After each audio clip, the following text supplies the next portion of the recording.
is a very interesting story. Remember Nabal and remember Abigail. Nabal was a wicked man. Okay, our favorite sister here is going to be Abigail. She was a beautiful woman of a good understanding. She understood Torah. And now I have heard that thou hast shearers. Now thy shepherds which were with us, we heard them not. Neither was there aught missing unto them all the while they were in Carmel. Ask thy young men, and they will show thee.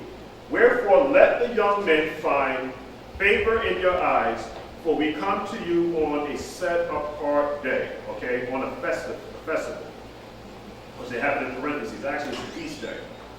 Give, I pray thee, whatsoever cometh into thine hand, and to your service, and to thy son David. And when David's young men came, they spoke to Nabal according to all the words of the name of David. And Nabal answered David's servants and said, Who is David? And who is the son of Jesse? There be many servants nowadays that break away every man from his master. Nabal treated David real bad here. He took care of the shearers while he was out there shearing the sheep. So David was doing this guy a good service. Nabal said, Shall I then take my bread and my water and my flesh that I have killed for my shearers and give it unto men whom I know not whence they be?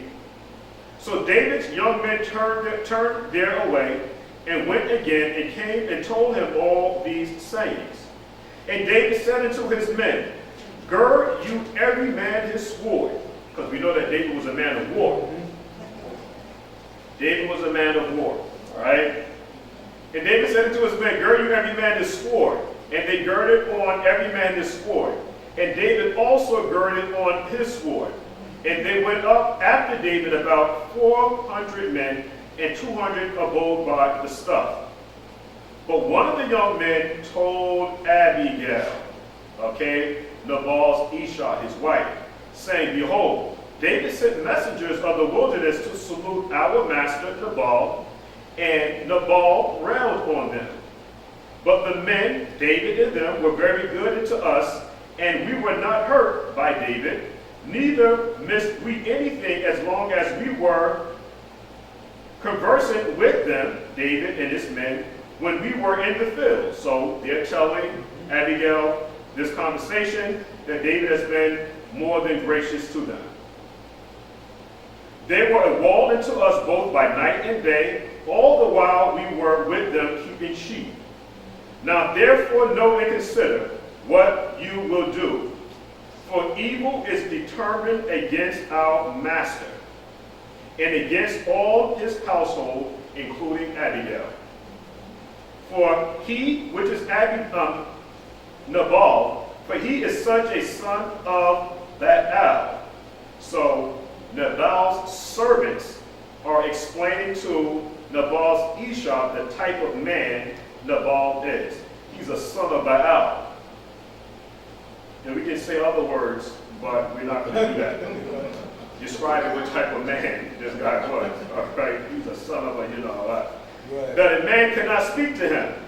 Then Abigail, his Isha, watch how she intervenes, a righteous woman.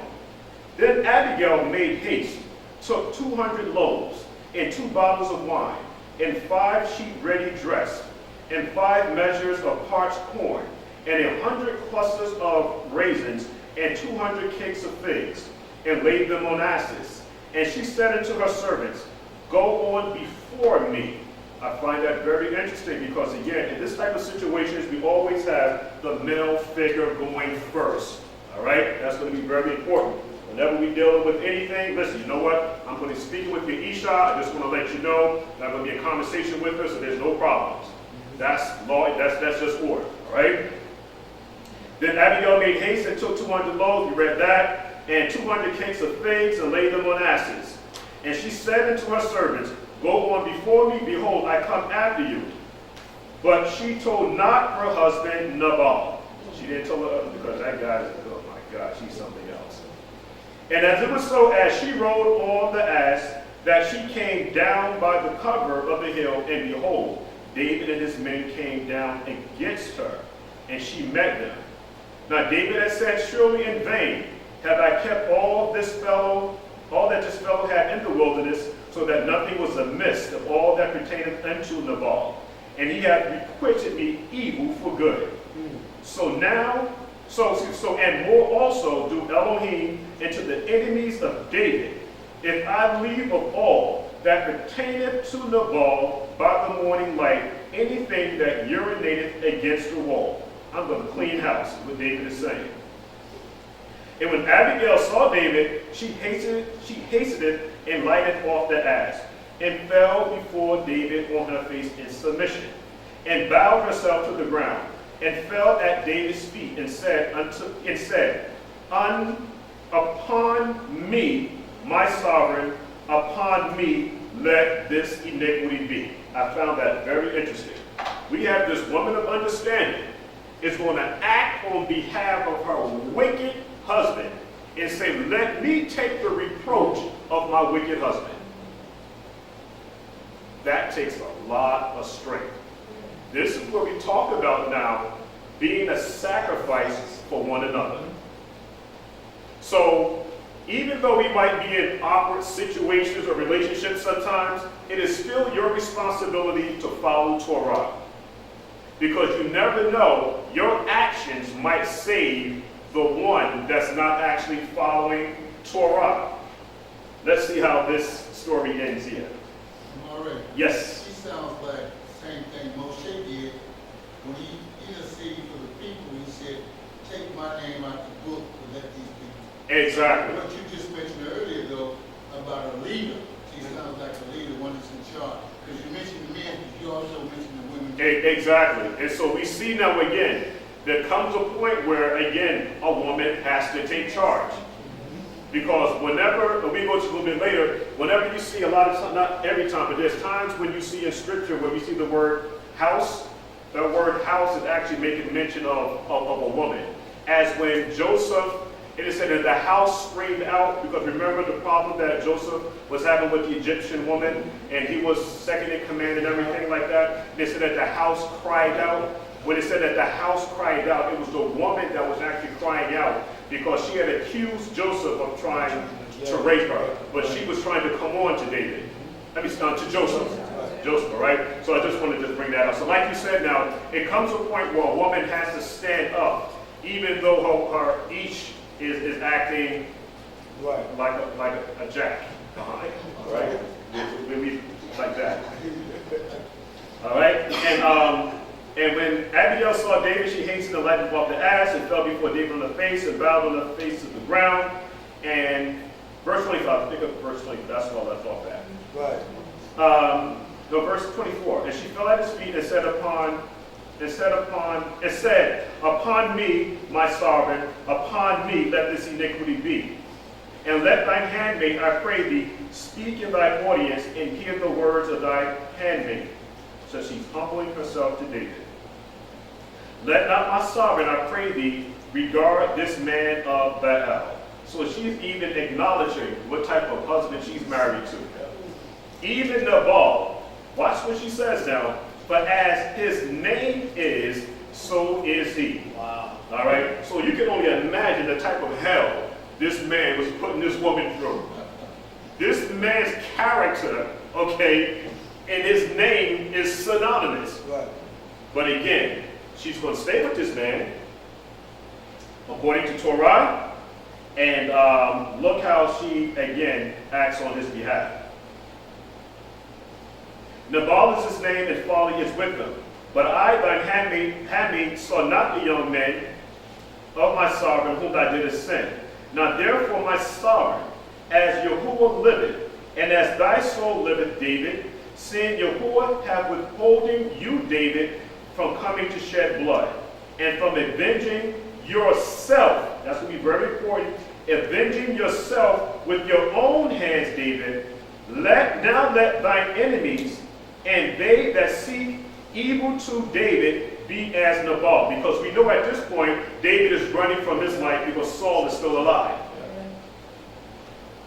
Now let thine enemies and they that seek evil to my sovereign be as Nabal. So she even wants the death of Nabal. But David, I don't want you to do it at your hands. Let's see how this whole thing plays out.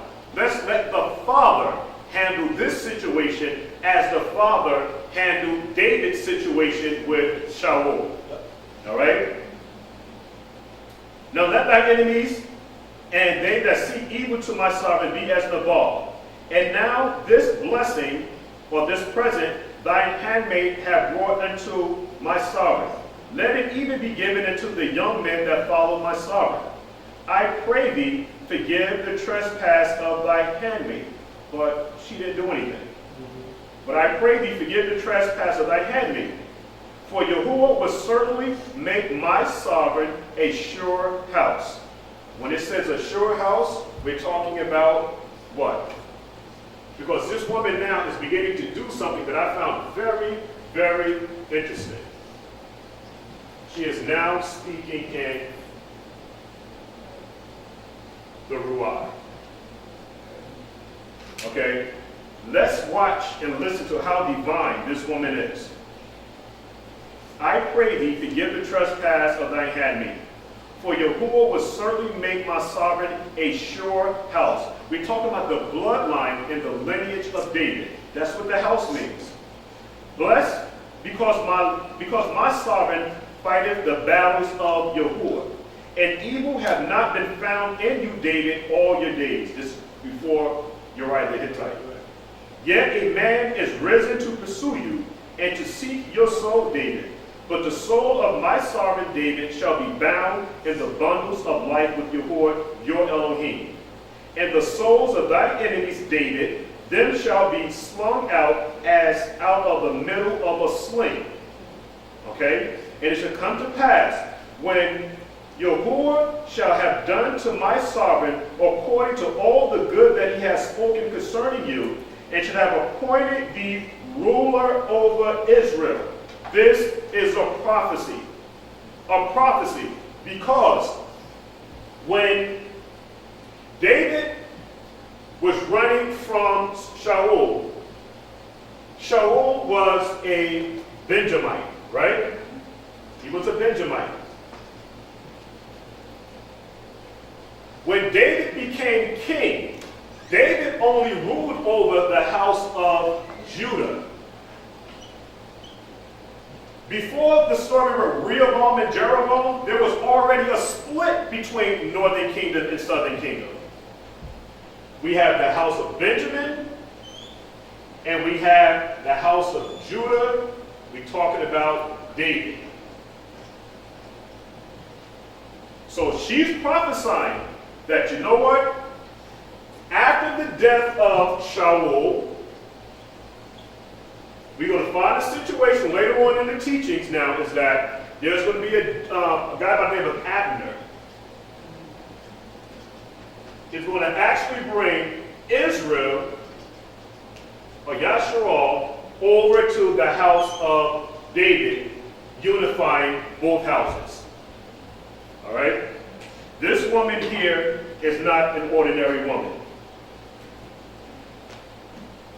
She knows Torah. We stopped at verse 30, right? And it shall come to pass when the sovereign shall have done to my sovereign according to all the good that he had spoken concerning thee, and shall have appointed thee ruler over Israel, that this shall be no grief unto you, no offensive part unto my sovereign, even that thou hast shed blood causeless, or without care, or that my sovereign have avenged himself.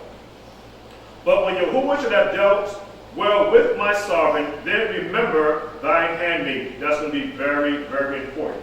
I pray that everybody's going to pick up on that part right there, and I'm going to say it again. But when Yahuah shall have dealt well with David, then remember thine handmaid.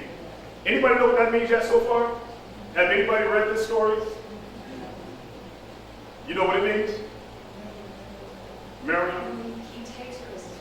Yes. She is asking David, after the death of her husband, to take her as his wife. See how beautiful this story goes? I mean, it's not personal. But it bothers some people especially when we pick up the next time I come up to speak with Michal, where Michal was actually married to another man, but David had given 100 foreskins for Michal.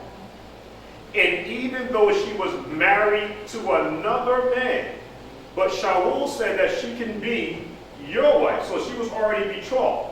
But Shaul hated David so bad, again, but he gave it to another man. After the death of Shaul, David now comes into power, and even though she's married, David said, listen, you know what, I want my wife. That woman belongs to me.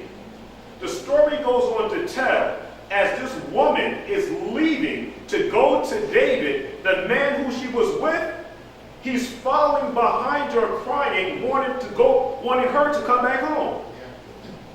So you ask within yourself, is this righteous, or are we following Torah? And we get into that a little bit later, but again, it's not personal. The Levirate law, disregard. And again, this is not about religion or anything like that, but again, it gets real serious when we talk about bloodline and lineage. Very, very important. So again, we'll get into that later. So, but when Yahuah, again, just to make sure, read the scriptures for yourself and see what you're coming up with. But when Yahuah shall have dealt well with my sovereign, then remember thine handmaid. And David said unto Abigail, blessed be Yahuah, Elohim of Yashra'al, which sent me this day to meet, that was sent this day to meet me, but sent you this day to meet me. And blessed be the advice, and blessed be thou, which thou hast kept me this day from coming to shed blood, and from avenging my soul with my own hand. For in every deed, as Yahuah, Elohim of Israel liveth, which have kept me back from hurting you, except thou hadst come to meet me, Abigail, surely had not been left unto Nabal by the morning light any that urinated against the wall. So David received of her hand that which she had brought him, and said unto her, go and shalom to thy house. See, I have hearkened unto thy voice, and have accepted your person. And Abigail came to Nabal, and behold, he held a feast in his house, and he was bawling like a king, and he was drunk. All right, he was just. I'll read it. And that Nabal's heart was merry within him, and he was very drunk. Wherefore she told him nothing less or more until the morning light. But it came to pass in the morning that the wine was gone out of Nabal, and his wife had told him these things, and his heart died within him, and he became as stone. And it came to pass about 10 days after that, Yahuah smote Nabal, not David. Yahuah smote Nabal that he died. And when David heard that Nabal was dead, he said, blessed be Yahuah that hath pleaded the cause of my reproach from the hand of Nabal. But this was done by a woman. Okay, Abigail.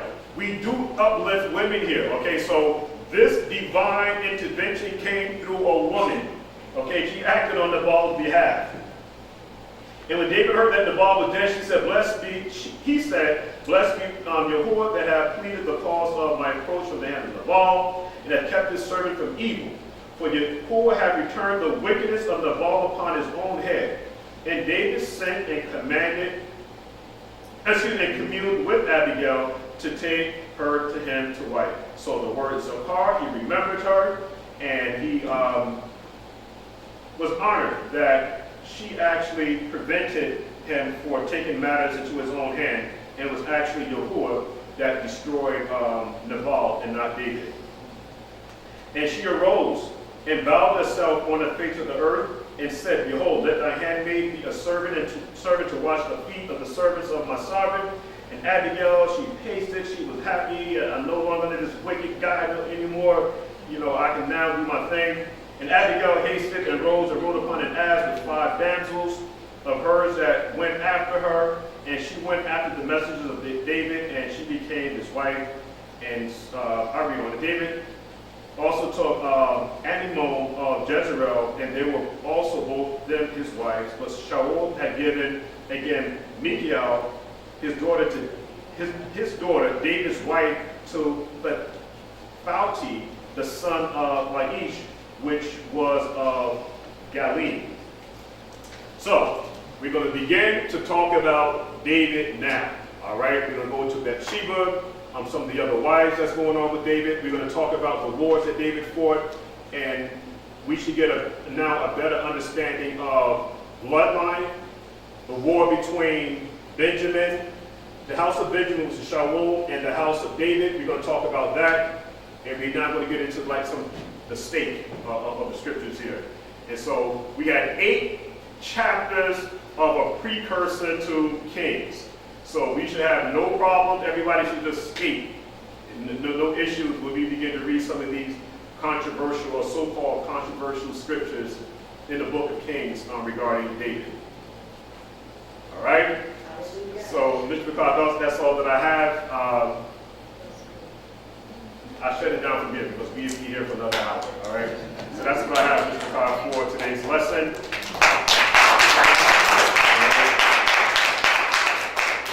How many minutes was that? 21. That was only 21 minutes? Okay, we good. I'll pick up the next time with that. Are there any questions with